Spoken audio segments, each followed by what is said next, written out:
that we would talk a little bit more about neuroprotective strategies for hypoxic ischemic encephalopathy. So we're moving on now. I'll talk about hypothermia optimization, add-on therapies and alternate agents, as well as a little bit about neurocritical care.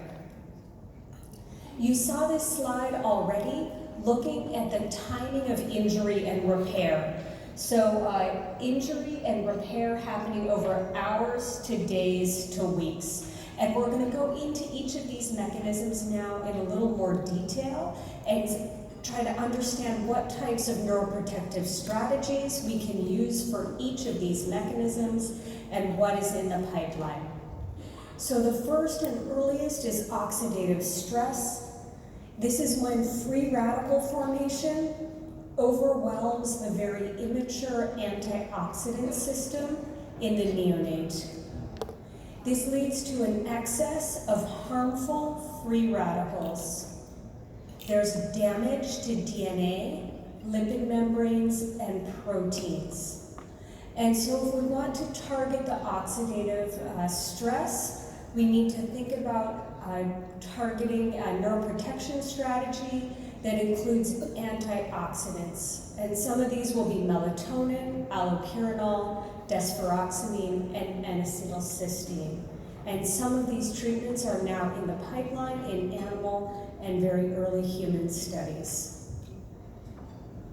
The next mechanism is excitotoxicity. This is where there is an excess of excitotoxic neurotransmitters and especially glutamate.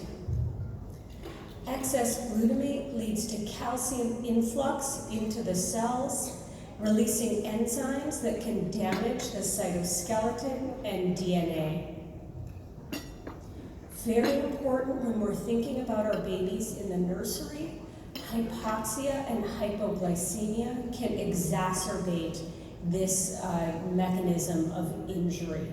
And so we need to make sure we're thinking about maintaining normal glucose and oxygen. When we think about neuroprotection strategy, we're thinking about anti-glutamatergic agents like xenon and cannabinoids, and also anti-excitotoxic agents. Thank you, like topiramate, levetiracetam, and magnesium sulfate. Apoptosis is also called programmed cell death, and this plays a critical role in normal brain development, but also in injury, as I showed you earlier this morning. The mechanism of apoptosis is caspase dependent, so we can think about caspase inhibitors as playing a role for neuroprotection. There are no clinical agents that are available for caspase inhibitors. Next, we can think about growth and repair after an injury. It's important to understand the brain's natural response to a hypoxic ischemic event. And what we see here is that the HIE system becomes activated, and this leads to, importantly, increased transcription of growth factors like EPO and VEGF. And I'll talk in more detail about EPO a little later. So there's endogenous upregulation in response to hypoxia and brain injury. And these play an important role in the brain's inherent response to injury. And when we're thinking about a neuroprotection strategy, here we can think about giving the child these growth factors exogenously. So specifically, I'm talking about EPO, and again, I'll talk more about that later. Why do we need to think about additional agents and improving care? Well, we know even for children who receive hypothermia, there's room for improvement. The death or disability rate remains at about 52% in the clinical trials. I think this rate is improving over time as we become better at caring for children, but it's clear that we still need more agents to optimize our neurodevelopmental outcomes. One area that's received a lot of attention and trials is optimizing hypothermia. There's 4 main types of trials in this area.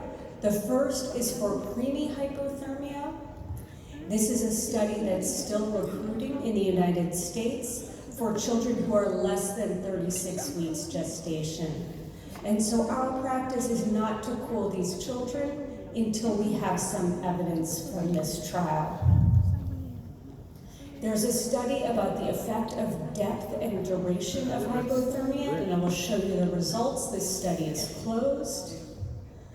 The delayed cooling trial, hypothermia initiated after the 6-hour window. I will also show you the results of this trial.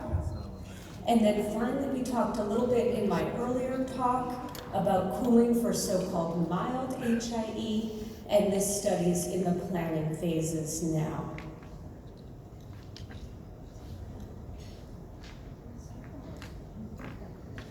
So in terms of optimizing cooling, the first big trial was was longer, deeper. It was called the Optimizing Cooling Trial. The eligibility for children was similar to the initial cooling trials. So moderate to severe encephalopathy in a child who'd had a perinatal asphyxial event, and cooling was initiated before 6 hours. There were 4 treatment groups, so in addition to a standard treatment group, children were cooled for a longer duration, that's 120 hours or 5 days, compared to the usual 3 days, and a deeper cooling. So the children were cooled down to 32 degrees centigrade as compared to the 33.5. And then there was also a treatment group where children received both longer and deeper cooling. Well, the results are quite simple. Here's a survival graph showing survival of the children. In the top here, this was standard cooling, which you can see is better than all of the 3 other groups. So there was decreased survival in the longer and deeper combined groups. And so this trial was ended, and we're not adopting longer or deeper treatment. Next is the delayed cooling trial. So as you know, there are often children, or not often, but occasionally children who are not recognized within the 6-hour window. Is there something we can do for these children? Again, the eligibility in terms of perinatal asphyxia and neurological exam were similar to the initial cooling trials, but the encephalopathy was only recognized after the 6-hour time period, so sometime between 6 and 24 hours after birth. The treatment, the active treatment group was 33.5 degrees centigrade, but cooled for 96 hours, so 4 days instead of the usual 3 days, compared to active normothermia treatment in the non-treated group. Importantly, these investigators knew that a very large trial would be needed if they were going to use standard analytic techniques, which we call the frequentist analysis. And so they developed this trial with the idea of using what we call a Bayesian analysis for analysis and interpretation of the results.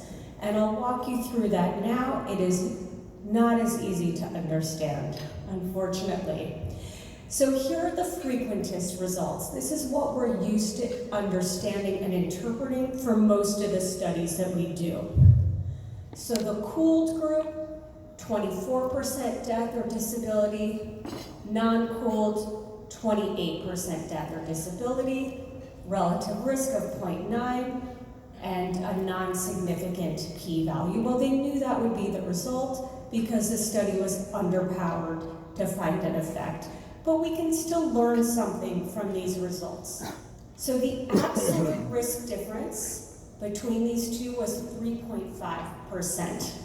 And we can translate that into an estimated number needed to treat of 29 children. So treating 29 to save 1 death or disability.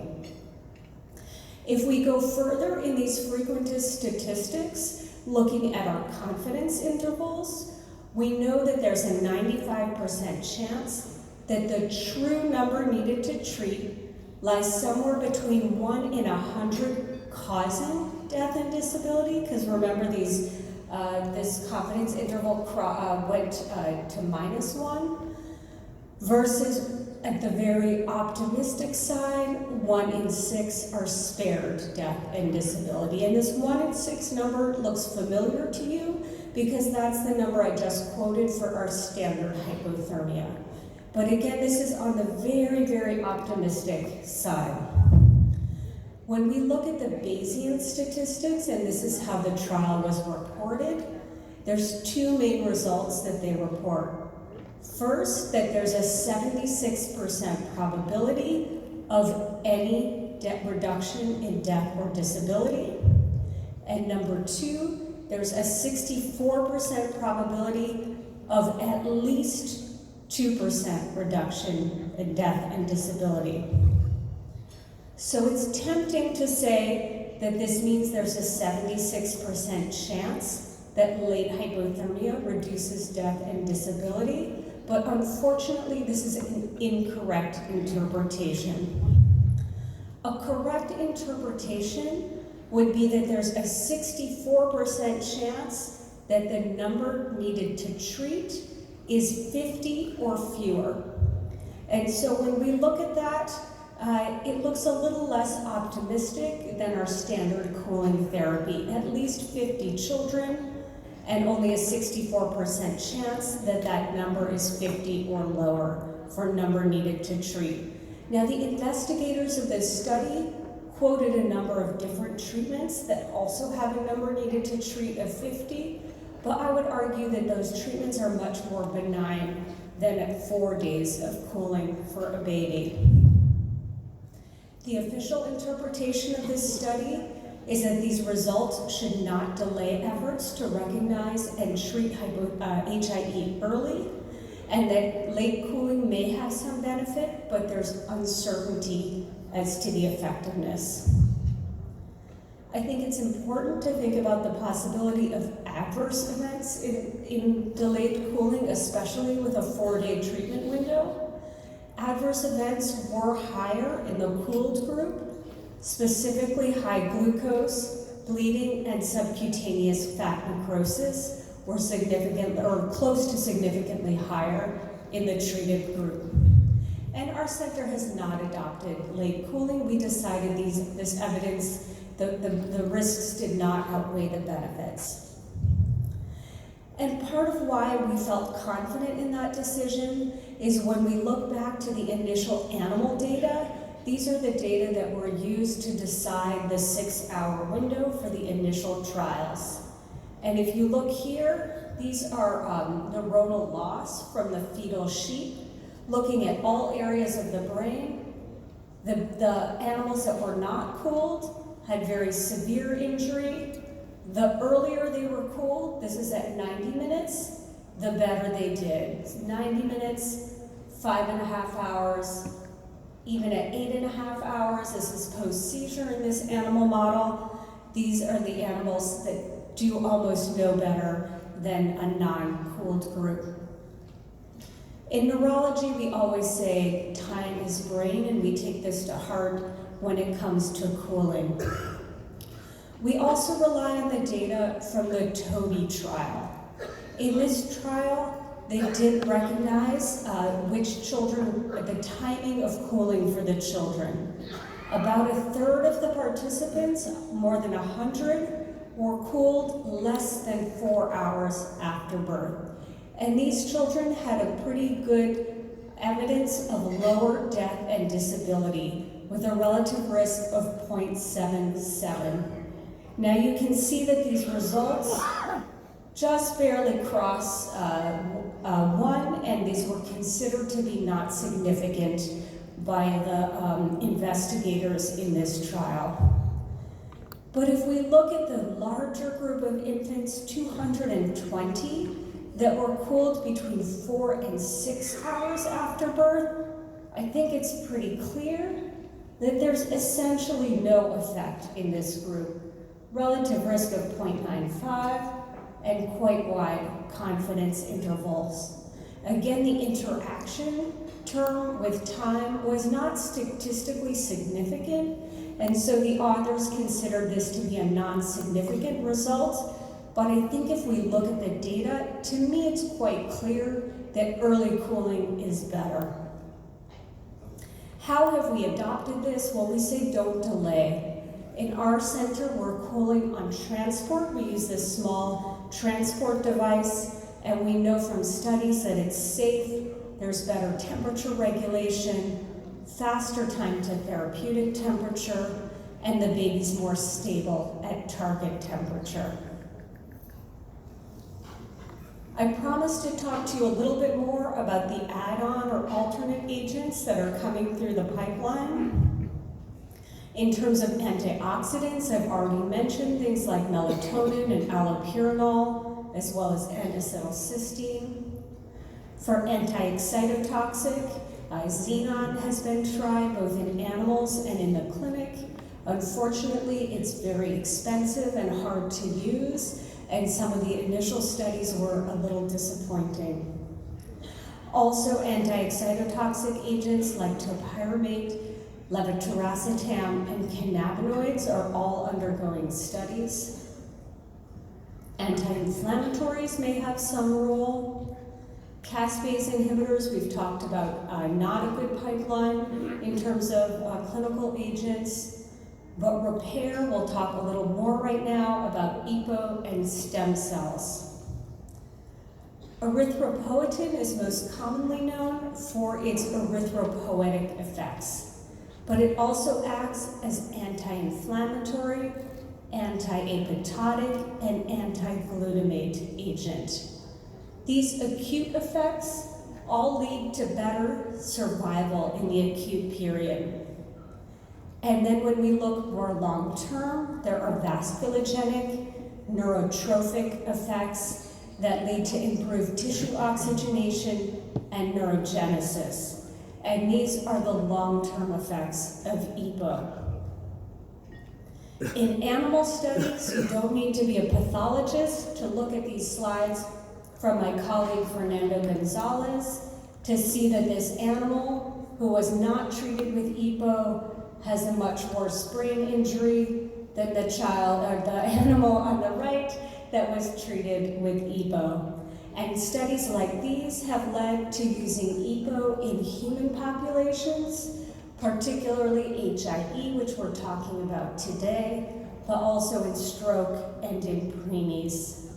We know that it's safe in both preterm and term babies, but unfortunately, recent results of a phase 3 trial for preemies showed no effect in death or disability at age 2 years.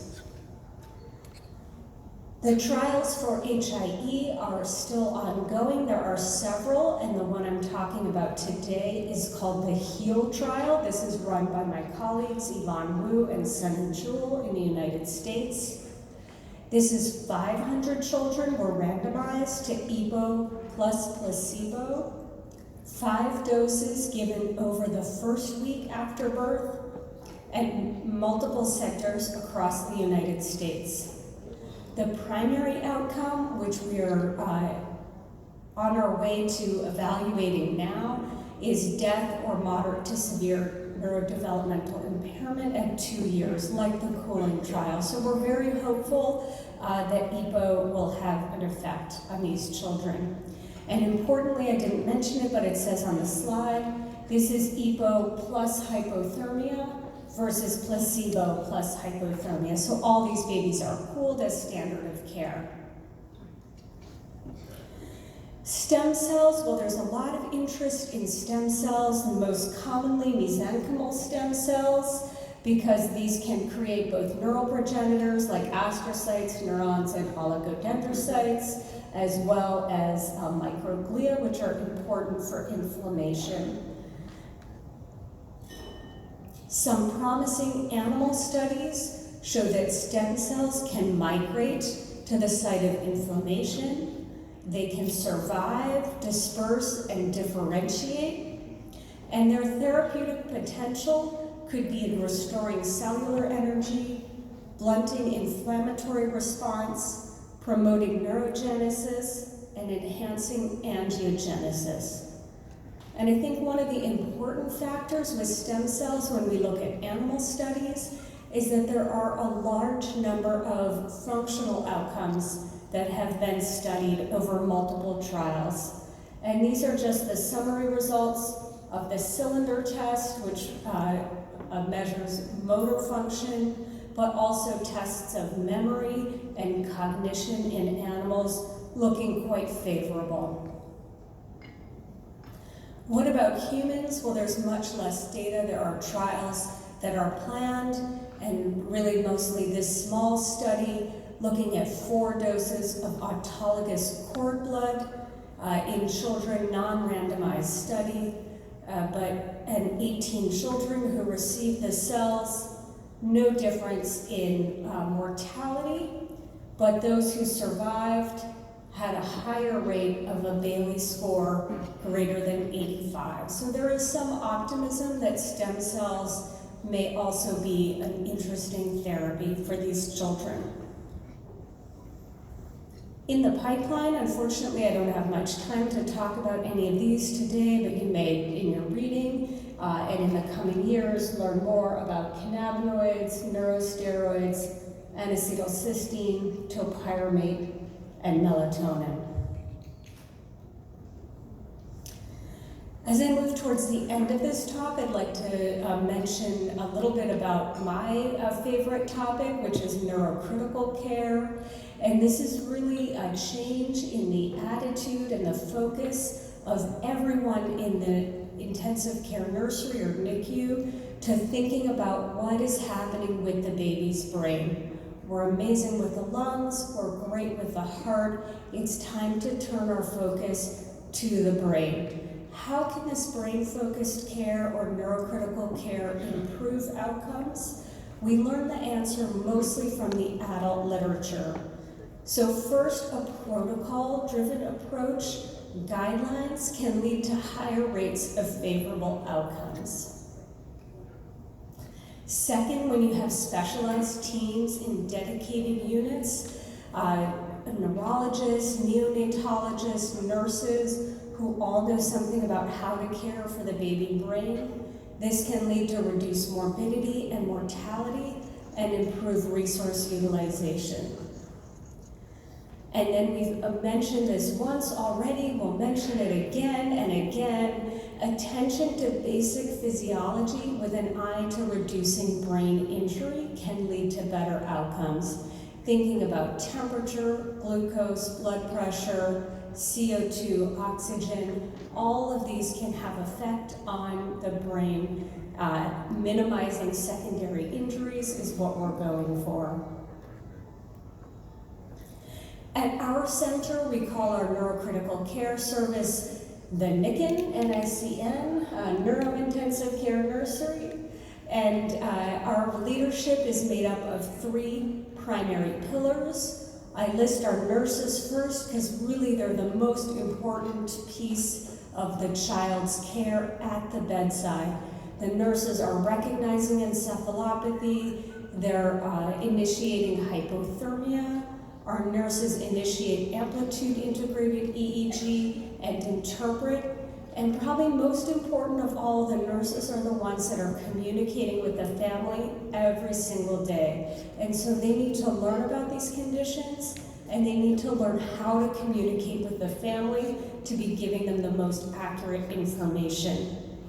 We have nursing leaders that have combined with neonatology and neurology, and together we've created guidelines. So for example, in the middle of the night, if there's a baby that comes in for cooling or who has seizures, we don't need to spend a lot of time talking about should we do it this way or that way, multiple phone calls between specialists. We know that everyone's on the same page as to how we treat these children.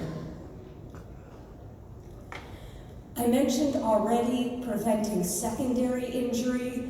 Again, we've learned that excitotoxicity is worse in the face of hypoglycemia and hypoxia, but maintaining temperature, glucose, avoiding hypocapnia, avoiding hypoxia and hyperoxia, and maintaining normal blood pressure.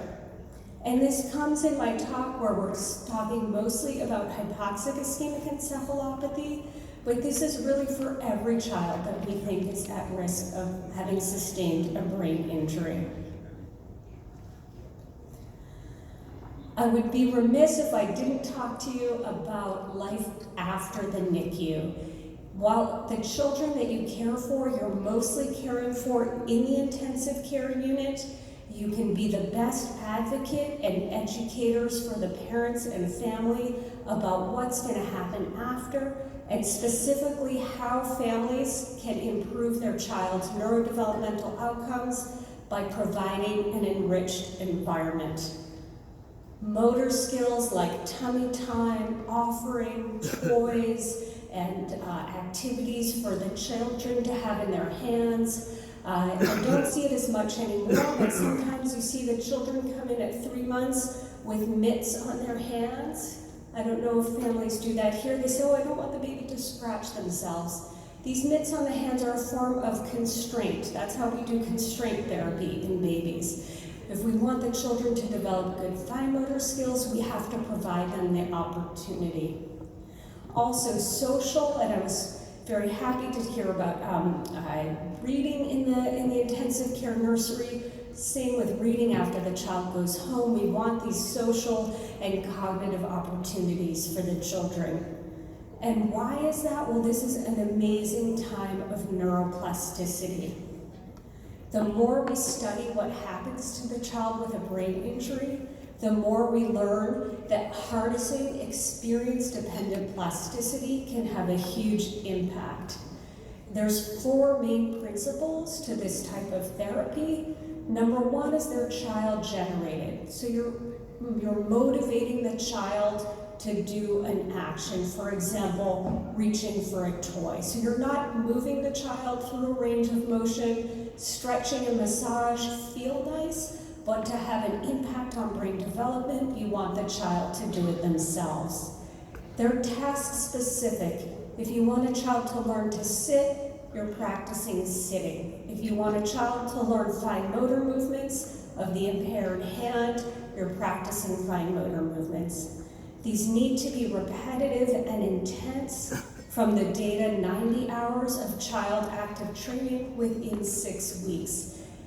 It sounds like a lot, but really what we tell the families, whenever the baby is awake and in a good mood, you should be interacting with them in a way that promotes their development. For some of us who are educators, it seems very obvious that this is how we would treat our children, but for some families, they don't recognize that the parents themselves are the child's best teacher, and we need to give them that power. Also, the activities must be salient and motivating to the child. Some of these things are going to be hard for a child with disabilities to achieve, but we need to encourage them and have them enjoy these tasks. And this is a great quote that I love from one of my colleagues and mentors. Iona Novak says, the ultimate goal of rehabilitation is to induce early neuroplasticity that restores the brain's full potential. Here's some quick data from an animal model of hemiplegic cerebral palsy.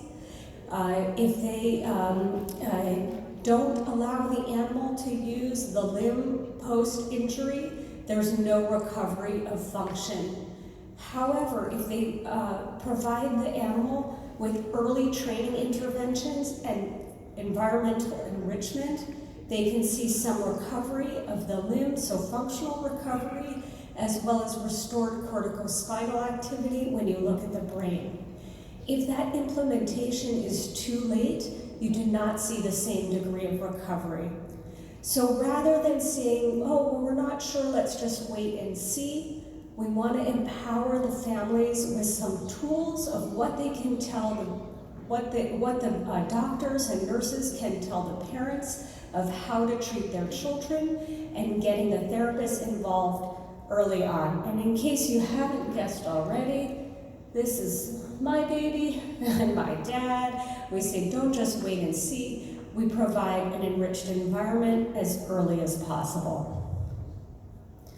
And so in summary, I hope I've showed you today there's many different ways to achieve neuroprotection. We didn't get a chance to talk today about prenatal care, but of course this is very important. We did talk about brain-focused neurocritical care, and here we're targeting modifiable risk factors. There's newer agents in the pipeline that we hope will be synergistic with hypothermia. Strategies that are targeting multiple mechanisms, as I've shown you, will be more likely to succeed. And then the effects of neurocritical care. We've learned from Dr. Hellstrom-Vestas, things like sedatives and pain. We don't know the effects of these. What about anti-seizure agents, pressors? There's a lot more investigation that's needed to understand how to optimize clinical care. And then finally, early rehabilitation helps us to harness this experience-dependent plasticity to help as much as possible restore function for our children. And with that, I'll end, and I'll be happy to take questions after the next talk. Thank you.